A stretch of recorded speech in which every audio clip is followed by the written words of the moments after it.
শুভ সকাল বন্ধুরা, কেমন আছো তোমরা? যে যেখানেই আছো আশা করি সকলেই খুব ভালো আছো। আমরাও ভালোই আছি। তো আজকে তোমাদের দাদাভাই এসেছিলো আমাদের সঙ্গে, প্রায় আজকে হচ্ছে 7 দিন হয়ে গেল। তো আজকেও বাড়ি যাচ্ছে, আর ওর সঙ্গে আজকে আবার আমিও বাড়ি যাচ্ছি। আর অদ্রিজা থাকছে একাই। তো শুধুমাত্র আজকে রাত্রিটাই, এখন বাজে সকাল 10:30। তো আমরা 12টার ট্রেন ধরবো, এখন 10:35 বাজে, আমরা 11টার লঞ্চ ধরবো।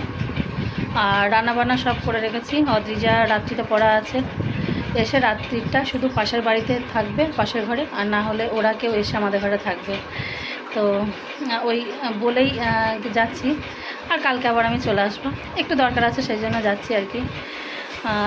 তো চলো, রেডি হয়ে গেছি আমরা। আর এই যে অদ্রিজা, ওর এখন স্কুলের প্রজেক্ট দিয়েছে, তো প্রজেক্ট বানাচ্ছে। দিনের বেলাতে তো কোনো অসুবিধা নেই, টিভি আছে, মানে এমনি কোনো অসুবিধা নেই, পড়াশোনা নিতে হবে। রাত্রিটা ঘুমাতে একা একা বাচ্চা মেয়ে, তো ওই জন্য বলে রেখেছি কোনো অসুবিধা হবে না। পাশের বাড়ি সামনের বাড়ি বলে রেখেছি, তো থাকবে আজকে রাত্রিটা। আজকে অদ্রিজা একা কলকাতায় থাকুক। তো চলো, আমরা দুজনে একটু ফিরি, কালকে আবার আমি চলে আসবো। চলো। আর একটা জিনিস দেখো, হ্যাঁ চলো। ঘরে গাছপালাগুলো দেখেছো? আজকে এই গাছটাতে অনেকগুলোই ফুল ধরেছিল, ঠাকুরকেও দিয়েছি। হ্যাঁ চলো।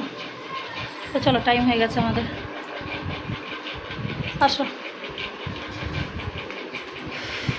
তা স্নান টান করে খেয়ে ঘুমাবে একটু, হ্যাঁ, তারপর করবি। অদ্রিজা আর নিচে থাও না দাদা। তো অদ্রিজা থাকলো।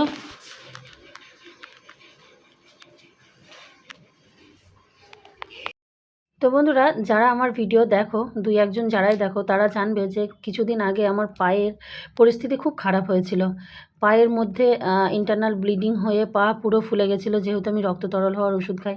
যখন আমার পাটা পুরো ফুলে যায়, তখন আমার চিকিৎসা মানে যে যা ভিডিও হয়েছে সেই ভিডিওগুলো আমি তোমাদেরকে দিতে থাকি। কিন্তু যখন থেকে এটা আমার শুরু হয়েছিল, মানে যেদিন থেকে শুরু হয়েছিল আর কি, সেই 2 দিন ভিডিও আমার করা ছিল, কিন্তু তোমাদেরকে আপলোড করা হয়নি। তো আমি যেহেতু ডেলি লাইফস্টাইল ভিডিও আপলোড করি, মানে শুধুমাত্র এটা আমার একটা মানে আর্নিংয়ের জায়গা নয়, যে না এটা আমি উপার্জন করব সেই আশায়, কিংবা করছি সেই আশাতে করা, সেটা নয়। এটাতে এই প্ল্যাটফর্মে যখন এসেছিলাম তখনই স্বপ্ন ছিল যে না, ক্ষুদ্র ক্ষুদ্র স্মৃতিগুলো যদি রাখি ডেলি আপডেট, তাহলে একটা আমার জীবনটাও আমি পরে আপডেট করে দেখতে পারবো।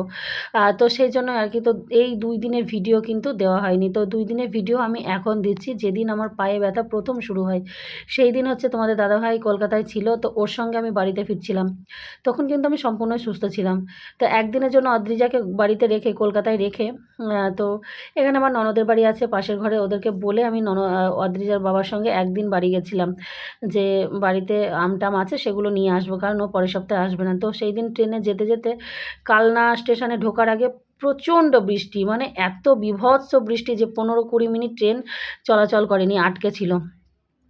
তো সেই যে ট্রেন জার্নি শুরু করলাম আমি, তো আমাদের পুরো হাওড়া থেকে কাটোয়া, মানে আমরা যে স্টেশনে নামবো, পুরো পাক্কা 3 ঘন্টা লাগে। তো 3 ঘন্টা যাওয়ার পরে আমার পাটা একটু ফুলে যায় হালকা। বাড়িতে ঢুকলাম, আর ট্রেনে আস্তে আস্তে তো প্রচুর বৃষ্টি হয়েছে। যখন কালনা ঢোকার আগে, আগের স্টেশনটাই, ওখানে তো ট্রেন দাঁড়িয়েই গেছিলো প্রায় 10-15 মিনিট।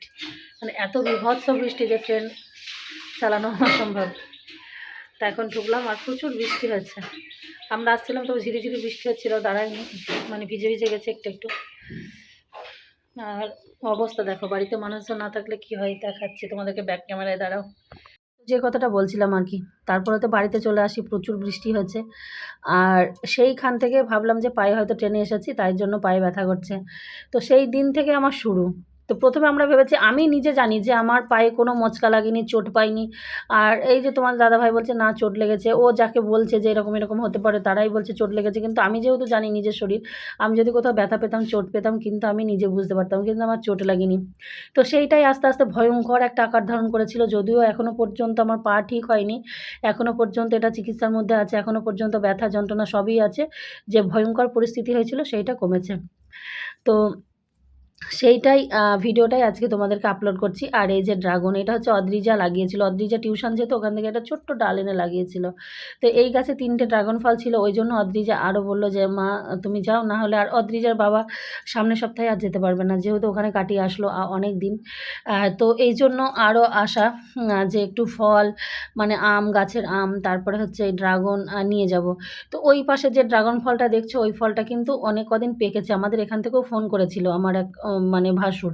তো ওই ফলটা পেকে ফেটে গেছে অনেকটা।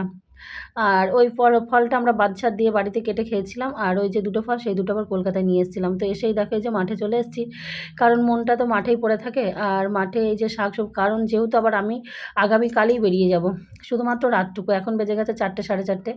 তো রাতের মধ্যেই এসে যতটুকু শাকসবজি যা কিছু গোছানো যায় আমরা সোজা চলে এসেছি মাঠে। তো এখন গুছিয়ে গাছিয়ে রাখবো, কারণ আগামীকাল আবার সকালে 2টো রান্নাবাড়া করে আমি আবারও চলে যাব কলকাতায়। তা সেই দিন থেকেই আমার কিন্তু পায়ের সূচনাটা হয়। তো সেই ভিডিওটাই পড়েছিল। তো আজকে ভাবলাম সেটাই তোমাদের সঙ্গে শেয়ার করি। তারপরে মানে এখানে থাকাকালীনও কিন্তু আমার পায়ে অত সমস্যা ছিল না। যখন আস্তে, আস্তে কলকাতায় পৌঁছালাম, আস্তে, আস্তে, আস্তে তোমরা তো দেখেছো যারা আমার ভিডিও দেখো, যে পাটা কি ভয়ঙ্কর আকার ধারণ করেছিল। শুধু পাটা নয়, সেই সঙ্গে আমার জীবনটাও। মানে আমার পায়ে যে ঘটনাটা ঘটেছিল সেটা যদি আমার ব্রেনে হতো, আমি সঙ্গে সঙ্গেই মারা যেতাম। পটল পোড়াই খাওয়ার না, ভালো ভালো পটল তো। পটল তুলতে হবে কালকে না হলে পরশু দিন তুলবো। হ্যাঁ, এই দেখো এবছর পটলের অবস্থা দেখো। আর বছর এই পটলের জমিতে আমি ওর সঙ্গে সবসময় থাকতাম, যতটুকুই কাজ করি ওর সঙ্গে থাকতাম আর কি। এবছর আর কিছু করতে পারিনি ও। এবছর এই যে একদম পুরো জঙ্গল হয়ে পড়ে আছে, মাচাগুলো এই যে দেখো পুরো মাচা ভেঙে গেছে। আর আমি তো এসেই মাঠে চলে এসেছি। পটল রাত্রিতে সিদ্ধ করবো নাই ভাজা করবো, যাই হোক রাত্রি তো ভাত করতে হবে। তাই থাক, আর বেশি তুলতে হবে না, অনেক তোলা হয়ে গেছে। বড়টা তুলবো না? তোলো তোলো তোলো। আর অনেক ডাটা, এই যে দেখো এই ডাটাগুলো সেদিন কলকাতায় নিয়ে গেছিলাম, খেতে কিন্তু খুব ভালো এই যে ডাটাগুলো।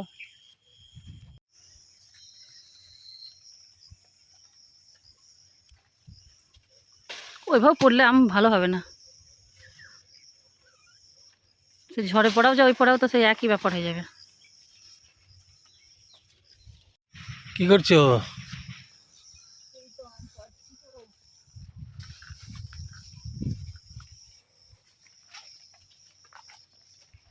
বাঙালির মাছ আর আম হয়তো ফেলেও দিতে হবে, কিন্তু তবু লোভ সামলাতে পারবে না। হ্যাঁ,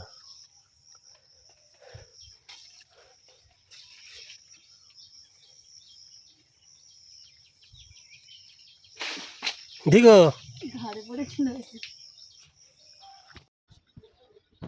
দেখো বাড়িটা সবই আছে, বাড়িতে শুধু মানুষই নেই, গাছ ফুলে ভর্তি। ওদিকে জবা গাছ, শিউলি গাছ, আর গাছগুলোতে এত বেগুন, তাও অনেক বেগুন পাড়া হয়েছে। এই যে স্বল্পত্ব গাছটার আগে যখন এসেছিলাম অনেক ফুল হচ্ছিল দেখছিলাম।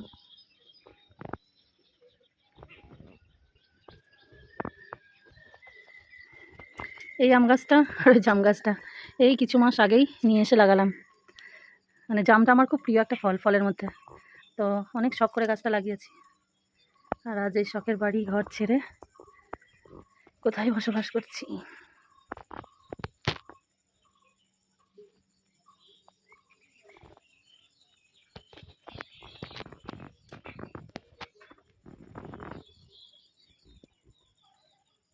তো এবছর আর ফল দেবে না, মানে ওখান থেকে বলেই দিয়েছিল এই বছরটা পরের বছর থেকে নাকি আসবে মুকুল। দেখা যাক কী হয়। জাম গাছটা অনেক বড় হয়ে গেছে। আর এই লাউ গাছ 1 বছর হতে যাচ্ছে, এত লাউ আছে। লাউ এখন আর বিক্রিও হচ্ছে না, খাচ্ছেও না। তো লাউ গাছটা কেটে দিতে হবে। আর উপরে ড্রাগন ফল তো পেকে গেছে, 3টে ড্রাগন ছিল একদম পুরো। ওর উপরে আমার সাধের ঘর। তো দেখো বাড়িতে এসে রাত্রি তো আমাদের সবই গাছের। বাড়ি এসে দেখছি গাছে এত বেগুন, কতগুলো বেগুন পেকে গেছে। বেগুন ভাজা, পটল ভাজা, আলু সিদ্ধ, এখানে বেগুন সিদ্ধ, আর এখানে পটল সিদ্ধ। তো কেমন লাগছে বেগুন পোড়া, এই বেগুন সিদ্ধ? বেগুন সিদ্ধটা আমার সবথেকে ভালো লাগে। কত বেগুন হয়েছে। তো আমরা এর আগে যেদিন গেছিলাম সেদিন অনেকগুলো বেগুন নিয়ে গেছিলাম। আজকেও দেখছি অনেকগুলো বেগুন পেকে গেছে, অনেকগুলো বেগুন আছে। তো এই জন্য রাত্রিতে, আর গ্রামে কি, গ্রামে তো কোনো সবজি কেনার প্রশ্নই ওঠে না, এত শাক সবজি। তো রাত্রিতে এই যে ভাজা সিদ্ধ করলাম, একটা জিনিসও কিন্তু কেনা নয়, শুধু আলুটা, আলু আর চাল। আর শাক পাতা, কোন শাকটা ছেড়ে কোনটা খাবো? লাউ শাক খাবো, না কুমড়ো শাক খাবো, না পাট শাক খাবো, না নোটের শাক খাবো, না ডাঁটার শাক খাবো, সমস্ত রকম আছে। এখন কালকে করবো শাক পাতা, তা রাত্রিতে খাবো না, এখন কালকে করবো। এখন এই গরম গরম ভাত খাই, খেয়ে ঘুমাই।